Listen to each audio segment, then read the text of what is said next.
Et donc maintenant, troisième partie qui peut se faire soit après les deux premières, soit après un footing, soit à tout moment de la journée quand vous vous sentez tendu, en allant un petit peu moins loin éventuellement que ce que je vais vous proposer là. Si vous n'avez pas de tapis, de gym, ben vous prenez tout simplement une couverture que vous mettez au sol, un duvet, on ne va pas se faire très très mal. Donc, on finit tout simplement. Dans un premier temps, on enroule un petit peu ici, on enroule son dos, en fait, on se serre doucement, puis on dépose sa colonne vertébrale. On inspire, on expire profondément sur tous les étirements, on va au bout de ces expirations à chaque fois. Ici, vous faites des petits ronds, comme si vous vouliez tourner autour de votre bassin.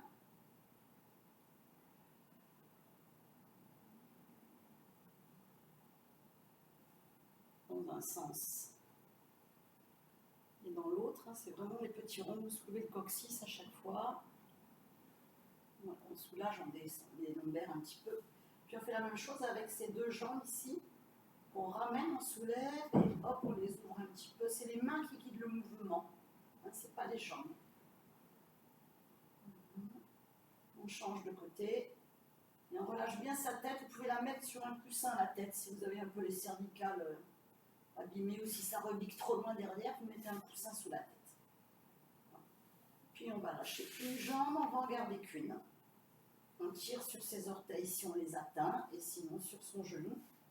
Et là, on pense que cette jambe, elle reste bien dépliée, l'autre. Voilà, bien détachée, on pense au pli de laine comme se déridant totalement. Et on ne met pas de tension ailleurs. Essayez de rester, le chrono à la main, si vous pouvez, sur une bonne trentaine de secondes, voire 45 secondes sur chaque exercice. Moi, je vais raccourcir un petit peu pour la durée de la vidéo. Ensuite, vous irez chercher l'étirement ici postérieur. Et si c'est trop dur avec cette jambe au sol, si vraiment vous la fléchissez, première étape, ou même vous la ramenez ici sur la poitrine. Et là, vous cherchez à tirer le pied flex, si on peut, pour étirer toute la chaîne postérieure. Donc voilà, chacun choisit son niveau. Moins de facilité, un peu plus, et un peu vraiment. Puis, on ramène sa jambe ici, on est toujours sur la même, on prend l'intérieur du genou, on va laisser partir doucement ici avec le pied au niveau du genou, pas plus haut, d'accord, au niveau du genou. Et là, on va laisser cette partie ici s'étirer, partir sur le côté, et on va réouvrir l'épaule et la ligne des épaules en tournant la tête à l'opposé. Donc on étire un petit peu toute la partie lombaire et fessière. Et là, quand vous soufflez, vous essayez d'envoyer l'air vraiment dans le coccyx, comme si vous vouliez envoyer tout votre air dans le coccyx.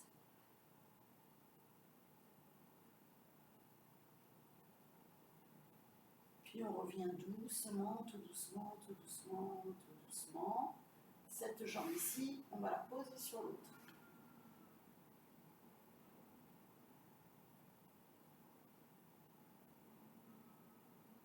On laisse donc s'ouvrir à nouveau le pli de laine.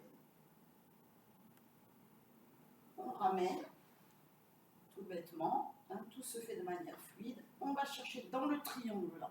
Donc une main dans les jambes, se rejoindre derrière le genou et on tire vers soi en reposant la tête au sol ou sur son coussin.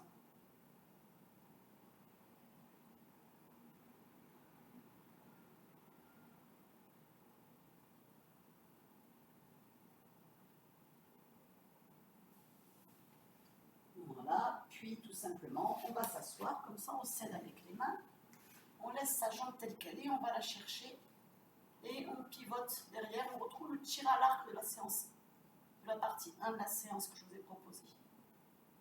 De manière ici à conserver vraiment tout le bassin au sol. Si c'est facile, vous fléchissez la jambe du sol en plus. Et vous regardez pour reposer les deux petits os pointus des fesses au sol.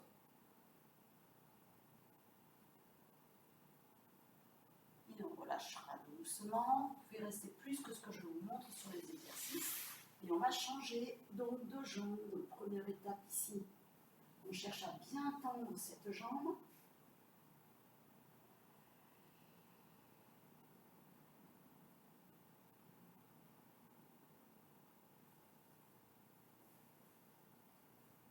Puis on l'attend en choisissant son meilleur niveau, donc tendu, fléchi sur la poitrine, chacun comme il peut, mais avec cette idée de faire une jambe longue, pas forcément tirée vers soi, longue. Donc poussant bien les talons vers le plafond, les pieds en flex.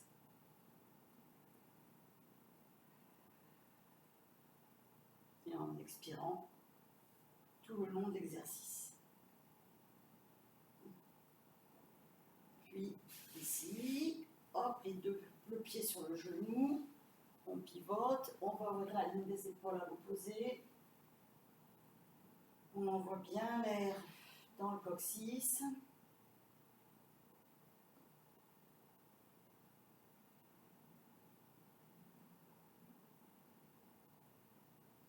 Ensuite, on croise. Tout est assez logique, hein, vous n'avez pas beaucoup de positions à mémoriser. Ensuite, vous allez chercher derrière si tout va bien. Et là, donc, on est dans un étirement de tout le fessier. Ça soulage pas mal les lombaires. Puis, dans cette position ici, on ouvre. Je crois que je l'ai fait avant sur l'autre jambe, ça n'a pas tellement d'importance, c'est pas grave.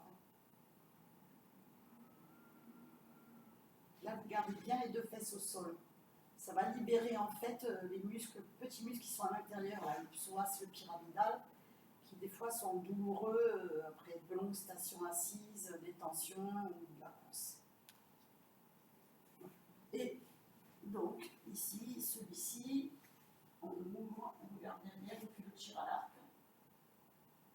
Avec, si tout va bien, la possibilité de ramener la jambe à l'intérieur tout en conservant les deux os des pointus des fesses au sol.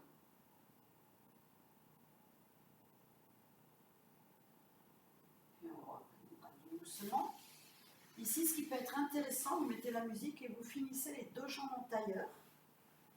Voilà, l'une sur l'autre, au bout d'un moment, ça fait un petit peu mal, on peut s'étirer derrière. Et on reste dans la position, en respirant profondément avec le ventre. Mais ça soulage vraiment, vraiment beaucoup toute la partie lombaire et articulaire au niveau du bassin et des hanches. Et l'idéal, c'est d'y rester 1 minute. Puis, l'autre côté. Et donc ici, on est vraiment sur un tailleur croisé. Quand on a fait ça, ben on va essayer sur les adducteurs, donc soit fléchi, on appuie entre ses genoux, ça peut suffire, soit tendu ou plus ou moins tendu. Si c'est trop dur, on soutient ses deux jambes pour que ce ne soit pas trop dur. Et si c'est pas assez dur, ben on peut appuyer à l'intérieur des cuisses en cherchant les jambes longues plutôt que basses. Et hop, on peut aussi jouer ici au pendu.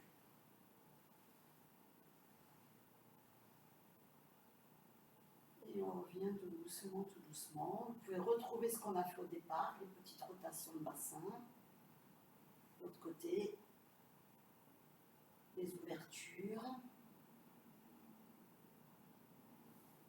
Et vous revenez tout doucement dans cette position. Ça, c'est donc tout l'étirement de ce qui est bas et jambes. Pour les bras, je vais m'éloigner un peu. L'idéal, c'est d'aller contre un mur chez vous, une fenêtre, et de placer votre main donc à plat contre le mur, tout en ayant la volonté de tirer vraiment son bras loin. Et là, les mains, on les met dans la position ici, ici et ici. Et vous verrez, c'est plus ou moins difficile. Donc on démarre par le bas, puis au milieu, puis en haut. Ça fait midi, écart et la demi. Et l'idée, c'est vraiment pousser le mur très légèrement et éloigner tout son bras. Voilà. Et vous allez bien sentir l'étirement qui se fait dans toute la partie épaules et bras. Voilà. Après, vous devez les connaître. Ici, on a tout ce qui est étirement du bas, voilà, et du bras et du triceps ici. Donc là, on cherche la même omoplate. Là, et on descend. Et bien sûr, on fait pareil avec son mur sur la position 1,5, la position moins le quart et la position midi, avec cette idée de retirer l'avant, l'arrière. Et ici, un petit peu le salut au soleil. On descend, si on a mal au genou, on ne descend pas ces fesses-là. On les laisse un peu relever. Et là, on relâche le front au sol tout simplement. Si on a un peu mal au cervical, on essaie 2 points tout bêtement, un seul. Et on peut venir glisser même ces 2 bras, l'un après l'autre dessous. Et ne pas hésiter, tous les matins avant de se lever, à faire le chat qui s'étire, ne serait-ce que 5 fois. Ça peut suffire ici pour, des fois, bien réveiller son corps le matin. D'accord, c'est vraiment le chat qui fait dos rond, puis qui fait dos creux, on ne se prend pas la tête. Et on peut faire un chat qui tourne aussi avec ses fesses, dans les 2 sens.